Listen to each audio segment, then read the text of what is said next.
நீதி, நேர்மை, நியாயம் இது அத்தனையின் வெளிப்பாடும் 18ஆம் படியான் தான்.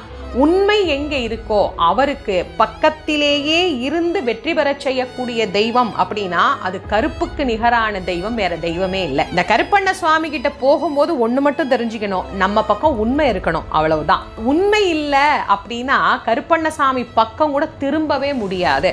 அவ்வளவு வலிமையான தெய்வம் கருப்பண்ண சுவாமி.